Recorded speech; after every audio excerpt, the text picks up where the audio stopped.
ہم جب مطالبہ کریں گے تو ہم تو آپ کو آخری اونچی منزل دکھائیں گے. نصب العین کیا ہے، کہاں پہنچنا ہے. اب یہ کہ کون کہاں تک پہنچ سکے گا، یہ انفرادی محنت پر ہے، انفرادی مشقت پر ہے، مزید برآں شاکلہ پر بھی ہے. شاکلہ جو ہے انسان کا، وہ جن والدین سے جینز لے کر دنیا میں آیا ہے، وہ جس ماحول میں پلا بڑھا ہے، اس سے ایک شاکلہ بن جاتا ہے، جسے کہ ہمارے مصری لوگ کہتے ہیں پیٹرن، پاٹن، کہ کسی لوہا ڈھالنا ہے کسی خاص شکل میں تو پہلے لکڑی کا اس کا سانچہ بنا دیا جاتا ہے تاکہ لوہے کو پگھلا کر اس میں ڈالا جائے، وہ پاٹن ہوتا ہے. تو ہر انسان کا ایک پیٹرن جو ہے، انگریزی میں اسے پیٹرن کہتے ہیں، وہ ان کے اور جو مستریوں کی زبان پاٹن ہے، تو وہ پاٹن بنا ہوتا ہے، اس سے آگے نہیں نکل سکتا آدمی. حضور نے اسی لیے فرمایا کہ خیارکم فی الجاہلیت خیارکم فی الاسلام. الناس کالمعادن، انسان جو ہے وہ معدنیات کے مانند ہے. ایک سونے کی معدنیات ہے تو اس کو صاف کریں گے تو سونا بنے گا. ایک چاندے کی معدنیات ہے، چاندی، اسے کتنا ہی صاف کر لے چاندی بنے گی، سونا تو نہیں بنے گا نا، وہ تو معدنیات کا ہے. تو ہر انسان جو ہے وہ ایک خاص قسم کی معدنیات لے کر دنیا میں آیا ہے، لیکن اس کے سامنے جو ہے آئیڈیل ہمیں رکھنا ہوگا، یہ ہے منزل، ادھر تمہیں آگے. اور پروگرس کرے گا انسان اپنے پیٹرن کے اندر، اس سے نکل نہیں سکتا. nobody can outgrow his skin انگریزی میں کہتے ہیں. میں اور موٹا ہو جاؤں، پہلے تھا اب ذرا کم ہو گیا ہوں، لیکن اگر اس سے بھی زیادہ ہو جاتا تو کیا ہوتا، میری کھال اور کھنچ جاتی. کھال سے باہر تو میں نہیں جا سکتا تھا، میں کھال ہی. تو اسی طریقے سے انگریزی میں کہتے ہیں you can't outgrow your skin. تو وہ پیٹرن میں بھی انسان رہتا ہے، اسی پیٹرن سے حساب ہے اللہ کے ہاں. یہ لا یکلف اللہ نفسا الا وسعها، ابتدائی تقریر میں عزیزم عاقب سعید نے آپ کو اس آیت، تو یہ انتہائی اہم آیات میں سے قرآن کی بار بار آئی ہے کہ ہر شخص کے پیٹرن کے حساب کے اعتبار سے حساب لیا جائے گا. وہ اندھے کی لاٹھی نہیں ہے کہ وہ سب کے لیے برابر ایک معیار ہو، نہیں، بلکہ یہ ہے کہ اللہ تعالیٰ ہر ایک کو وہاں پر جو ایسس کرے گا، وہ ایسس کرے گا میں نے اس کو دیا کیا تھا، میں نے اس کو جینز کون سے دیے تھے، کن سے اس کی طرف جو ہے وہ جسم بنا تھا، کس حال میں نے اسے پیدا کیا تھا، اسے میں نے دارالکفر میں پیدا کیا تھا، دارالاسلام میں پیدا کیا تھا، یا دارالخلافہ میں پیدا کر دیا. تو اس حساب سے انسان کی ذمہ داری زیادہ ہوگی یا کم ہوگی.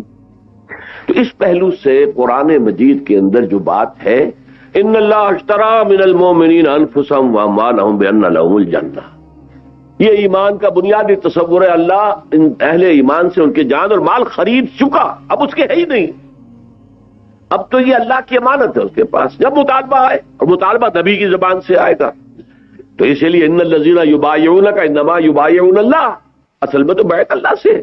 ابھی آپ نے کہا ہے کہ میں اللہ کے دین کے لیے خرچ کروں گا، کھپاؤں گا، لگاؤں گا. ہاں، آپ نے اطاعت کی بیعت کی ہے میرے تنظیم سے، جو یہ کہیں گے وہ میں کروں گا، اور یہ اپنے ساتھیوں سے بھی مشورہ کریں گے اور یہ کہیں گے. تو یہ بات سمجھ لیجئے کہ ہر شخص کے لیے لا یکلف اللہ نفسا الا وسعها. صحابہ سب ایک جیسے تو نہیں تھے، آخر ان میں رتبے کیوں ہیں؟ ان میں ایک وہ تھے اصحاب الصفہ جو ہر شے سے فارغ بیٹھے ہوئے. یہ گویا کہ ہم وقت کارکن تھے اس وقت کے، ان کی کوئی تنخواہیں نہیں تھی، کوئی لنگر نہیں تھا، کچھ نہیں تھا. کچھ صدقہ آ گیا تو آ گیا تو کھا لیا، نہیں تو نہیں سے. وہ ہم وقت کارکن تھے. پھر اس کے بعد ایسے بھی تھے، اور جو عشرہ مبشرہ میں تو زیادہ تر وہی لوگ ہیں جو کاروبار بھی کرتے تھے، پھر عین وقت پر خرچ بھی کر دیتے تھے. خرچ کرنے میں بھی سب برابر نہیں. حضرت ابو بکر نے سارا لا کر رکھ دیا، حضرت عمر نے آدھا لا کے رکھ دیا. مقدار میں شاید حضرت ابو بکر کے سارے سے بھی کہیں زیادہ تھا جو حضرت عثمان نے لا کے رکھ دیا. لیکن یہ تو پھر انڈیویجول ہے، جیسے میں نے کل کہا تھا جتنا گڑ ڈالیں گے اتنا میٹھا ہو. اب یہ میرا اور آپ کا امتحان ہے. اسی لیے انفاق میں دیکھیے کس قدر اللہ تعالیٰ نے حکیمانہ انداز اختیار کیا ہے. یسألونک ماذا ينفقون، بھائی ہم سے کہا جا رہا خرچ کرو خرچ کرو خرچ کرو. کہاں تک خرچ کریں؟ قل العفو، کہہ دیجئے جو ضرورت سے زائد. یہاں پر آپ کو اختیار دے دیا، آپ اپنی ضروریات جو ہے ربڑ کی طرح کھینچتے چلے جائیں گے، یہ بھی ہونا چاہیے، یہ بھی ہونا چاہیے، یہ بھی ہونا چاہیے، یہ بھی ہونا چاہیے، تو آپ کا سارا وقت، ساری توانائی، ساری صلاحیت اسی میں کھپ جائے گی. جو بہت خوبصورت شعر ہے عبد القادر بیدل کا رحمت اللہ علیہ، اور یہ بہت پسند تھا کس کو؟ شہنشاہ اورنگزیب کو۔ وہ شہنشاہ ہوتے ہوئے ٹوپیاں سی کر اور قرآن نقل کر کے اپنے ذاتی معاش لیتا تھا۔ دو ہندوستان میں بادشاہ ایسے ہوئے ہیں، نصیر الدین محمود اور اورنگزیب عالمگیر۔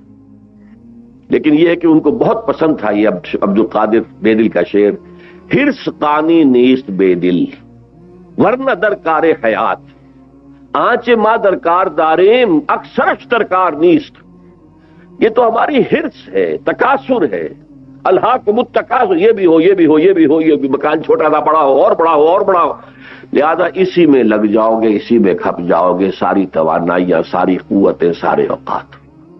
ورنہ یہ اصل میں ہماری ہرس ہے، اس میں یہ ہے کہ اس کو کم کرو۔ شعر کا آخر کہا ہے کہ ہرس قانی نیست، لیکن بے دل ورنہ درکار، زندگی گزارنے کے لیے آنچ ماں درکار داریم اکثرش درکار نیست۔ جن چیزوں کو ہم نے سمجھ لیا لازمی ہے وہ اکثر ان میں لازم نہیں ہے، یہ ہم نے سمجھ لیا کہ لازم ہے۔ وہ لازم چیزوں کا دائرہ بڑھتا جا رہا ہے، بڑھ کی طرح پھیلتا جا رہا ہے، اور ہماری ساری توانائیاں اسی میں لگ رہی ہیں۔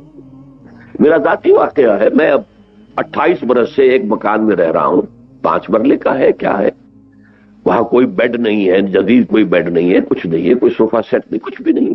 تو چل پلنگ ہے جو سن 55 میں بنوائے تھے میں نے، اسی پر میں سوتا ہوں آج بھی، سن 55 کا بنایا ہوا چارپائی جس پہ پہلے نیوار لگی ہوتی تھی، اب اس کے اوپر ایک پھٹا رکھ دیا گیا، کمر سیدھی رہے آدمی کی۔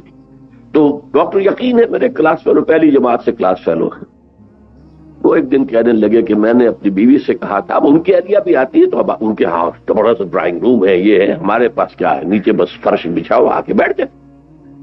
کچھ ایک چھوٹی سی جو ہے وہاں پہ رکھ دی گئی ہے بینچ سی، کوئی بوڑھی عورت آئے یا کوئی، وہ میرا تو کوئی ڈرائنگ روم ہے ہی نہیں، میرا ڈرائنگ روم میرا آفس ہے، جو انجمن کا آفس ہے اسی میں وہی میرا ڈرائنگ روم۔